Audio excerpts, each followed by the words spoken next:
नमस्कार, आप देख रहे हैं प्रभात खबर का डिजिटल प्लेटफॉर्म। मैं हूं शशिभूषण कुंवर।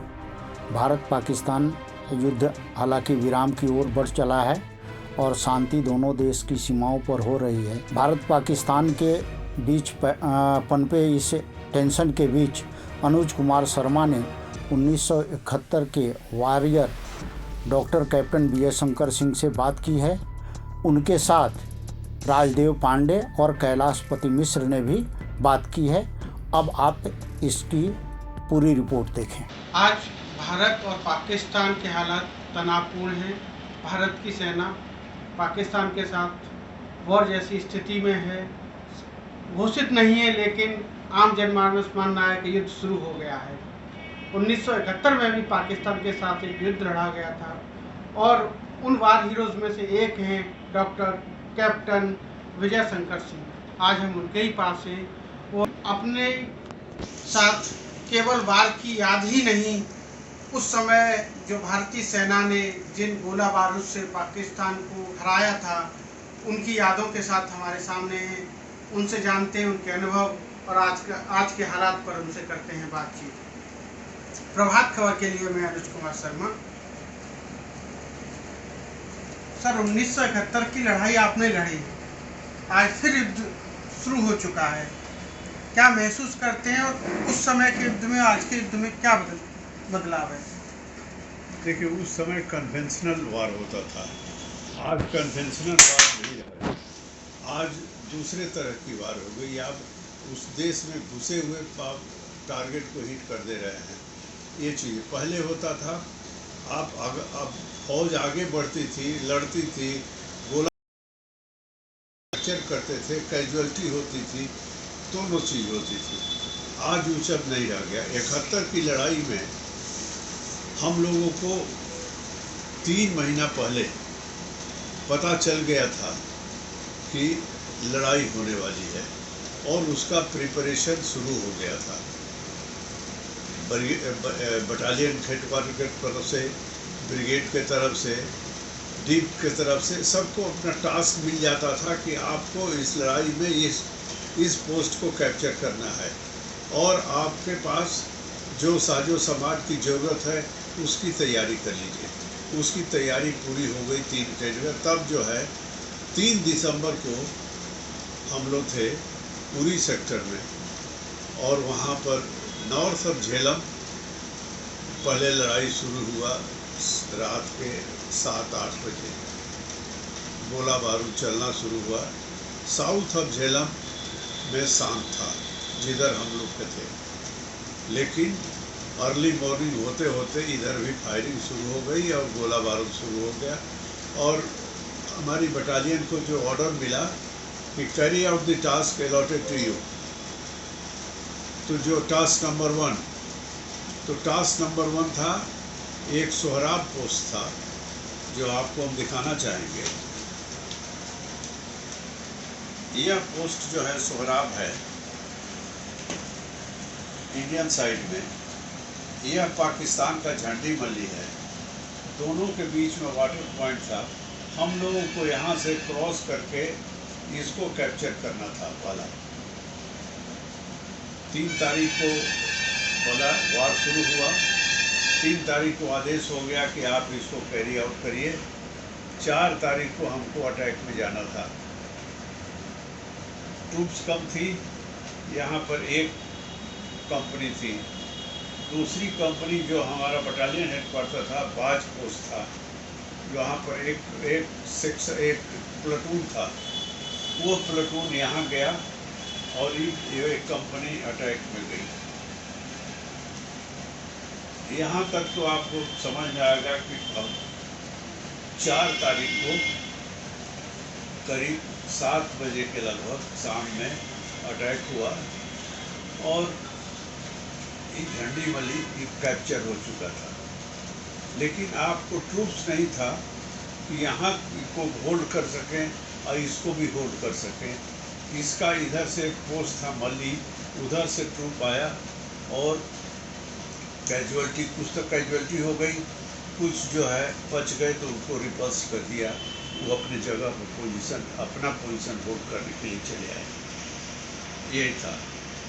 हमने अपना पोस्ट ठीक बैटल फील्ड से 300 मीटर पीछे बनाया था। इसके लिए हमको battalion commander, brigade commander, D commander से बात करके हमको यहाँ पर अपना जगह बनाए थे कि जहाँ से हो सकता। हमारा जगह तो 5 किलोमीटर पीछे था।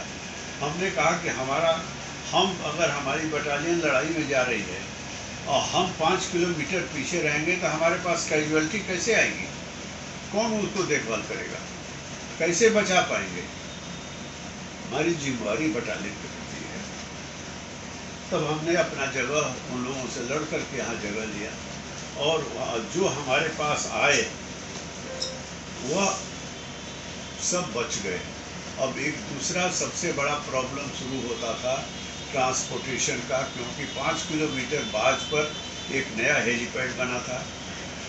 वहाँ तक पहुँचाने का पहाड़ी इलाकों में रास्ता 1.5 से मैक्सिमम 1.5 फीट 2 फीट तक रहता है, उसे ज़्यादा चौड़ा नहीं होता। उतने में स्टेशन नहीं जा सकता था और फिर इनका कैजुअलिटी को ट्रांसपोर्टेशन करना एक बहुत बड़ा प्रॉब्लम हो गया था। तो हम गांव वालों को बुलाए।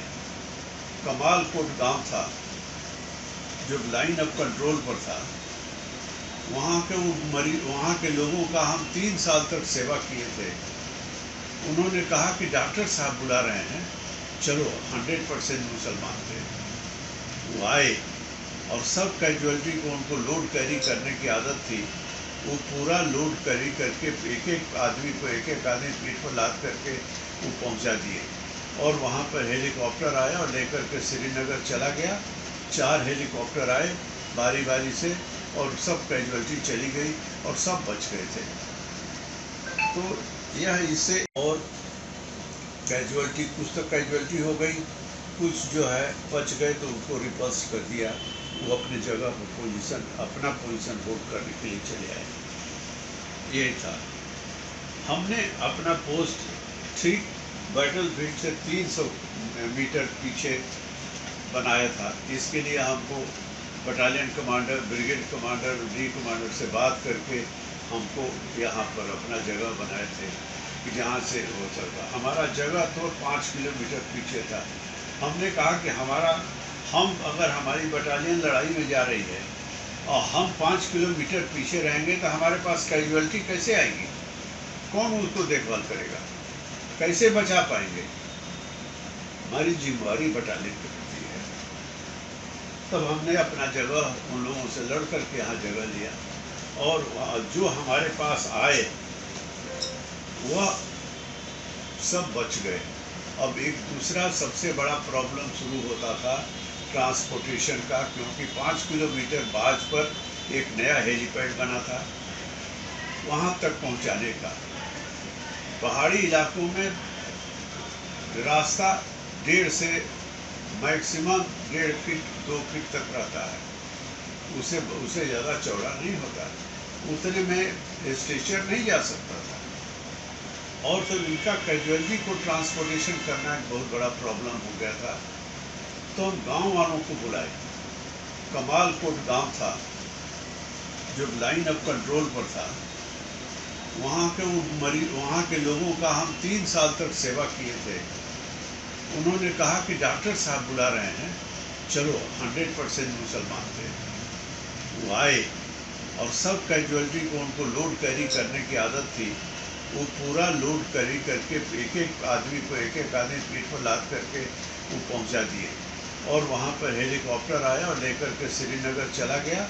4 हेलीकॉप्टर आए बारी बारी से और सब कैजुअलिटी चली गई और सब बच गए थे। तो यह इससे जो यहाँ 71 की यही कहानी है। और 71 के अंदर जो है हम लोग जो गोला बारूद आपको दिखा रहे हैं, ये गोला 71 में सोहराब में फायर हुआ था। ये 1944 का गोला है। 1944 का गोला हम 71 में फायर कर रहे थे। ये आर्टिलरी का गोला 1964 का है जो हम फायर कर रहे थे। ये सब हमारे पास पुराने स्टॉक था जो फायर हो रहा था। नया कुछ नहीं था। पाकिस्तान के पास रिसेंट एकदम नया गोला जो है फायर हो रहा था, उसके पास गोला बारूद ख़त्म था।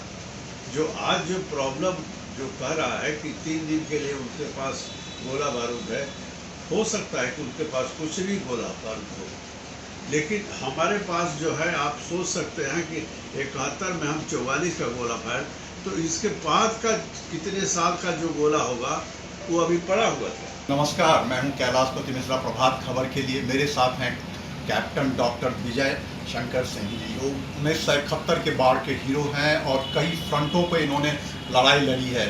आर्मी को जो समय जो कैजुअलिटी होती थी वो बैटल फील्ड में उनको ये ठीक भी करते थे, और डॉक्टर साहब का जिनको ये ठीक किए एक भी पेशेंट नहीं मिले। एक स्थिति ऐसी आई जो इनके पास हेल्पर नहीं था। इन्होंने गांव, जो सब लोग कहता है आज की हिंदू मुस्लिम पूरे मुस्लिम थे, उनकी मदद ली इन्होंने। प्राइमरी उनका इलाज करके फिर उनको बेस कैंप में भेजते थे। तो मैं डॉक्टर साहब से कुछ सवाल पूछता हूँ। सर, आप वॉर फ्रंट पे थे, थोड़ा साइकोलॉजिकल सवाल है कि जब आप फील्ड में थे तो किस तरह का साइकोलॉजिकल अनुभव होता था? देखिए, हम उरी सेक्टर में थे। 69 के सितंबर में हम उरी सेक्टर में गए। उरी सेक्टर सी लेवल से 11,000 की हाइट पर था।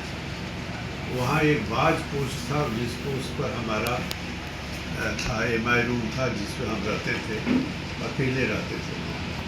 और वहाँ के बाद हमारे चारों तरफ जो है हमारे कंपनियाँ थी अलग अलग पोस्ट पर, जहाँ जा कर के हम इलाज करते थे। और सिपाही तो फौज वाले बहुत कम बीमार पड़ते थे, लेकिन हमको अपना समय बिताना था तो हम गांव वालों का इलाज करना शुरू किए। और गांव से सब आता था, या हम भी चले जाते थे गांव में 3000 फीट नीचे, और जा कर के देख कर के आते थे। आते जाते तो काफ़ी संबंध अच्छा हो गया था गांव वालों से। हर एक आदमी का, बूढ़ा हो, बच्चा हो, औरत हो, जवान हो, सबका बाई नेम हमको याद रहता था नाम, और वो हमारा हमसे इलाज कराने आता था लोग। तो उनका लगाव हमारे प्रति बहुत था। इसका फ़ायदा हमको वार के अंदर मिला। 71 के वार में जब हम लोग सोहराब से झंडीमली की तरफ अटैक किए, तो हम अपना पोस्ट वहीं बनाए हुए थे। वहाँ जो कैजुअलिटी आ गई, और पहाड़ी रास्ता बहुत छोटा होता है, उसके अंदर स्ट्रेचर से नहीं कोई कैजुअलिटी कैरी कर सकते हैं। तो 5 किलोमीटर पीछे हेलीपैड बना हुआ था, जहाँ बाद हमारा पोस्ट था बटालियन हेडक्वार्टर का टैक्टिकल, वहाँ बना था। वहाँ तक पहुँचाने में बहुत प्रॉब्लम था। तो हमने गांव वालों को बुलाया, और गांव वाले आए कि डॉक्टर साहब बुला रहे हैं, चलो। और एक एक आदमी को, पोर्टर थे, फौज का राशन ढोते थे, सब वही कैरी करते थे, नीचे रोड हेड से वहाँ तक पहुँचाते थे। वो सब आए और एक एक आदमी को अपने पीठ पर लाद करके और बाज पोस्ट तक पहुँचा दिए, जहाँ हेलीपैड था। हेलीपैड पर हेलीकॉप्टर आता गया और तुरंत उनको लेकर के चला गया श्रीनगर तक। सब बच गए थे। सर, एक मेरा ये है, जब आप युद्ध में थे, परिवार अपने इधर गांव मतलब पटना में हो, चाहे जो बेस कैंप है वहाँ हो, तो उन लोगों की फीलिंग का भी अनुभव आपको हुआ क्या? जब आज भी लाजमी है, वो कल भी लाजमी था कि कोई जब अपने घर का आदमी युद्ध के मैदान में होता तो उसके परिवार में क्या फीलिंग होती? देखिए सर, फौज में जो रहता है वो इतना चार्ज रहता है, तो उसको सिर्फ एक चीज़ दिखाई देता है, देश जिस काम के लिए है। उसको न मरने का डर रहता है, न परिवार के बारे में सोचता है। वो सोचता है सिर्फ हमको आगे क्या करना है। अगर उसके पास एक तरफ गोला बारूद रख के दीजिए और दूसरे तरफ खाना रख दीजिए, वो कहता है कि खाना छोड़ दो, उसके बिना हम नहीं मरेंगे, लेकिन ये गोली हमारा ख़त्म हो जाएगा तो हम मारे जाएंगे। वो गोला नहीं चाहता है, वो गोली अपने पास रखना चाहता है। सर, 71 के युद्ध में आप लोग अंतिम छोर तक थे। अगर आप लोगों को कुछ दिन का और मौका मिलता और या बैकअप मिल जाता आप लोगों को, तो आप लोग कहाँ तक जा सकते थे 71 में? देखिए, 71 के बीच 71 के में जो स्थिति ऐसी हो गई थी, क्योंकि हिंदुस्तान का समूचा फोर्स लगा हुआ था पूर्वी पाकिस्तान में, जितना जल्दी हो उसको कैप्चर कर लें। और उसके बाद वहाँ जब सीज वहाँ पर हो गया, कैप्चर हो गया, वहाँ से ट्रूप्स जो है वेस्टर्न कमांड के तरफ आना शुरू कर दिया, जितना भी श्रीनगर के तरफ हो। अगर 2 दिन का और भी समय मिलता तो हम लोग मुजफ्फराबाद पहुंच सकते थे। कहीं कोई प्रॉब्लम नहीं था, सब ध्वस्त था। मुजफ्फराबाद अगर आपके कैप्चर में होता तो पाकिस्तान अभी जो जम्मू कश्मीर की जो समस्याएं हैं वो बिल्कुल खत्म हो जाती। खत्म हो जाती। तो सर क्या मुजफ्फराबाद लास्ट उरी से लास्ट स्टेशन, वहाँ उरी से मुजफ्फराबाद 34 किलोमीटर है। 34 किलोमीटर जाने में बहुत समय नहीं लगता, क्योंकि अब वॉक थ्रू करना था आपको। अगर ट्रूप्स नहीं था इसलिए आप आगे नहीं बढ़ पाते, क्योंकि उनके पास गोला बारूद कुछ नहीं था, उनको खाली भगाना था। तो सर जब मतलब बांग्लादेश से ट्रूप्स धीरे धीरे वेस्टर्न कमांड की तरफ आने लगे और आप लोग बढ़े नहीं, तो क्या कुछ तो पॉलिटिकल कंपल्सन रहा होगा कि जिस कारण से आप लोग आगे नहीं बढ़े? नहीं, देखिए उस समय 16 दिसंबर को प्राइम मिनिस्टर इंदिरा गांधी ने देश को संदेश दिया कि 17 दिसंबर को 8 बजे हम सीज फायर करेंगे। अब पॉलिटिकल कंपल्सन क्या था उनका? क्यों, जब ट्रूप्स आपकी आगे बढ़ रही थी, एक तरफ आप 93,000 लोगों को कैप्चर करके रखे हुए हैं, वहाँ से ट्रूप्स आ रहा है वेस्टर्न सेक्टर में, आपको कोई रेसिस्टेंस नहीं था, लेकिन पॉलिटिकल कंपल्सन हुआ होगा जिसके चलते सीज फायर करना अनाउंस किया इंदिरा गांधी ने। तो सर 71 के युद्ध के आप हीरो हैं। आज के जो अपने सैनिक हैं जिन पे देश को नाज है, गर्व है, और बैटल फील्ड तो नहीं कहेंगे लेकिन सीमा पे डटे हुए हैं, उनके लिए क्या संदेश होगा सर आपका? उनके लिए संदेश होगा कि देश सबसे ऊपर है। अगर देश है तो हम हैं, देश नहीं है तो हम भी नहीं रहेंगे। इसलिए देश के लिए आप बलिदान दीजिए, देश के लिए आगे बढ़िए, देश के लिए जो भी आपका कमांडर जो आदेश देता है उसको पूरा पालन करिए। बहुत बहुत धन्यवाद डॉक्टर साहब। सरहद पर तनाव है। भारत पाकिस्तान एक बार फिर अपनी छिल पर छिल दुश्मनी के साथ मौजूद है, और उस दुश्मनी का नाम है कश्मीर। और कश्मीर किसका हो? कश्मीर एक 1948 से उपजा एक विवाद है सर। इस विवाद को लेकर दोनों देश एक दूसरे के सामने हैं। मैं कश्मीर समस्या को आपके जरिए, आप 3 साल रहे हैं वहाँ, और उस 3 साल में मैं आपसे जानना चाहता हूँ आखिर वो कश्मीरियत क्या है जो अचानक भारत के विरोध में कभी उतर आई थी, जिसने पाकिस्तान के लोगों को वहाँ संरक्षण भी दिया, वहाँ के आतंकवादी गुटों को भी समर्थन दिया। आपका क्या अनुभव है सर कि वो कश्मीरी जो 1948 में भारत के साथ थे और 1965 के बाद धीरे धीरे घुसपैठियों का प्रभाव हुआ, 71 के बाद ये दौर आया, उसकी क्या वजह हो सकती है सर? सबसे पहला चीज़ है कि कश्मीर 2 भाग में बटा हुआ है जी। एक पहाड़ी एरिया और दूसरा शहर वाला जी। शहर, डिस्ट्रिक्ट, छोटा छोटा बाजार जी। यहाँ तक। तो जो पहाड़ी एरिया है जी। जो ट्रूप्स के साथ है जी। उसका पूरा खर्चा फौज उठाती है जी। इसलिए उठाती है कि जितना भी राशन है, जितना भी आमनेशन है, जितना भी चीज़ें हैं, वही कैरी करके लोड लेकर के वहाँ जाते हैं। रोड हेड से पोस्ट तक पहुँचाने का काम उनका है। तो पोर्टर का काम करते हैं। पोर्टर का काम करने है तो उनको पैसा मिलता है, जिससे उनकी जीविका चलती है। उसके अंदर दूसरा पार्ट होता है जो थोड़ा पढ़ा लिखा है, वो स्पाई का काम करता है। वो पाकिस्तान का इंफॉर्मेशन इंडिया को देता है, इधर से पैसा लेता है, और इधर से का इंफॉर्मेशन उसको भी देता था, जो उसके साथ भी देता है। तो जो शहर वाले हैं वहाँ पर था कि फौज जो है हमारे लोगों को तंग करती है, फलाना।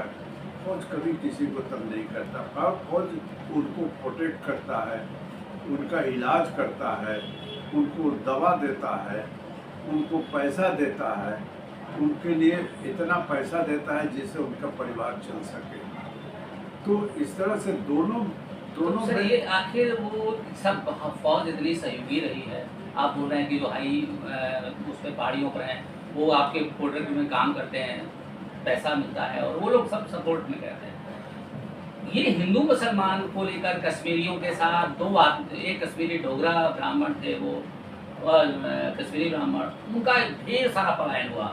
तो ये अचानक ये मतलब ये इसके पीछे साजिश थे या उनका स्वभाव क्या है, इसको किस रूप में देखते हैं आप? नहीं, ये लोग जो था कि कश्मीर को हिंदू से ख़त्म करो, कश्मीर से हिंदू ख़त्म हो जाएंगे। पंडित थे कश्मीर के अंदर, काफ़ी रिच थे, उनको ख़त्म करो, उनकी जगह ज़मीन अपने कब्जा करो और यही मानसिकता बढ़ा करके कि इनको पहले भगाओ अपने यहाँ तो से। ये पाकिस्तानियों की प्रेरणा थी या वो खुद ऐड चाहते थे? पाकिस्तानियों में इस तरह का नरेशन दिया गया उनको कि इन लोगों को भगाओगे तो पूरा कश्मीर, वो चाहता था कश्मीर ले ले। आपको बताया कि पहले रास्ता मुजफ्फराबाद से होते हुए उरी होकर के श्रीनगर आता था, जो मुजफ्फराबाद से उरी 34 किलोमीटर है और 34 श्रीनगर से उरी जो है 100 किलोमीटर है। तो उन सब जो है 48 में वहाँ तक हम पहुँच गए थे। 34 किलोमीटर का रास्ता। मतलब हम ये माने कि सर कि सांप्रदायिक वो शुरुआत में नहीं थे, बाद में हुए, पाकिस्तान की प्रेरणा से हुए, उनकी संपत्ति पर मतलब एक तरह से कब्जा। 71 के पहले कहीं ऐसा कोई प्रॉब्लम नहीं था, हिंदू मुसलमान का कोई प्रॉब्लम नहीं था, सब एक दूसरे के साथ रहते थे। ये बाद में 90 के दशक में जो शुरू हुआ, यह नरेशन दिया गया कि यहाँ से हिंदुओं को भगाओ और पूरे कश्मीर को कब्जा करो। अब आज की तारीख में देखें उस समस्या को, चूंकि कश्मीर बदल रहा है, आपको ये जानकारी भी होगी कि कश्मीरियत अब फिर से भारत के साथ जुड़ना चाहती है, उनका बिजनेस, उनका व्यापार, ये सब कुछ है। तो अब कश्मीर क्या हम दिल से उनको जीत सकते हैं सर? एकदम जीत सकते हैं। क्या जीत चुके हैं? हाँ, जीत चुके हैं। हमारे समझ से देखिए, हर आदमी का उनका कोई दूसरा बिजनेस टूरिज्म है। टूरिज्म आज काफ़ी आगे बढ़ गया है। वहाँ के लोग जो है डल झील आप में लोग जाता है, घूमता है, सब अगर अलग अलग जगहों पर जाकर विजिट करता है तो उनको पैसा मिलता है। आज जिस युद्ध का नाम हम लोग ले रहे हैं, आज जिस युद्ध को नाम दिया है ऑपरेशन सिंदूर, और आप तो 1965 में थे, 1965 में पहला घुसपैठियों के खिलाफ हमारा ऑपरेशन रिडिल चालू हुआ था। उसके बाद 1971 का ऑपरेशन कैक्टस और तमाम तरह के उसमें सफ़ेद सागर, कारगिल के समय ऑपरेशन विजय, ये सारे ऑपरेशंस आपके समय सोचे गए कभी? 1965 में तो चालू हुआ था, सबसे पहला ऑपरेशन चालू था। ऑपरेशन में और वॉर में क्या अंतर है सर, या कोई एक ही चीज़ है? नहीं, एक होता है कि लिमिटेड में काम करना है, एक होता है ऑल आउट वार में जाना। तो ऑल आउट वार जब डिक्लेयर होगा, कुछ पैरामीटर्स होती है, तब आप ऑल आउट वार होता है। जब आप LOC क्रॉस करके जाते हैं, दूसरे एरिया को कैप्चर करते हैं, तब ऑल आउट वार हो जाता है। मैं दरअसल बात कर रहा हूँ डॉक्टर विजय शंकर सिंह जी से, जो कैप्टन थे। उन्होंने अपने युद्ध के मैदान में सैनिकों के बीच रहते हुए उनकी सेवा की, सुरक्षा की, और सबसे महत्वपूर्ण बात है कि इनको पूरी तरह वहाँ के लोगों का प्यार भी था, सम्मान भी था। अब अंतिम सवाल सिर्फ यही है सर, क्या भारत एक बार फिर वही कश्मीर जिसके बारे में कहते हैं कि ये जन्नत था, हमारे पुराने ललितादित्य मुक्तापीठ का वहाँ शासन हुआ करता था, बाद में दूसरे लोग आए, और उस दौर में जब वहाँ मार्कंडेय मंदिर से लेकर बड़े बड़े सब चीज़ें थी, आज कश्मीरी की पहचान किए, तब आपको नेहरू जी थे, हरि सिंह तब साइन किए जब मुजाहिदीन पहुंच गया था पट्टन तक, यहाँ तक 30 किलोमीटर रह गया था।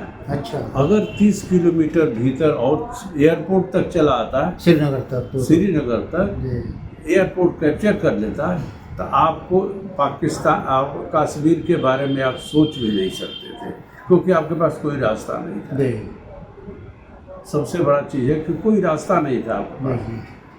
तब हरि सिंह जी ने अपना एयरक्राफ्ट लिए दिल्ली आए, सक्सेशन का सर्टिफिकेट साइन किया उन्होंने, और उस सक्सेशन के साइन करने के बाद नेहरू जी थे, वल्लभ पटेल साहब थे, नेहरू जी वो अपना सक्सेशन जो नेहरू नहीं कुछ करना चाहते थे, तो पटेल ने फौज थी खड़ी सिख रेजिमेंट, सिख रेजिमेंट जो थी first Sikh regiment, first Sikh regiment जो है वो आदेश हुआ, पटेल साहब ने आदेश दिया कि यू मूव। नेहरू ने कुछ नहीं बोला, पटेल ने आदेश दिया कि आप मूव करो, और कोई आपके पास कोई प्लेन नहीं था, कोई एयरपोर्ट नहीं था कि जिस पर उतर सके। 1971 में भारत पाकिस्तान युद्ध हुआ था और ऐसा ही गोला बारूद का इस्तेमाल हुआ था। पाकिस्तान 2 टुकड़ों में बट गया था। आज भी हालात कुछ ऐसे हैं। भारत तैयार है और इससे भी एडवांस गोला बारूद के साथ। प्रभात खबर के लिए पटना से मैं अनुज शर्मा। प्रभातखबर.com, विश्वास वही, रफ्तार नहीं।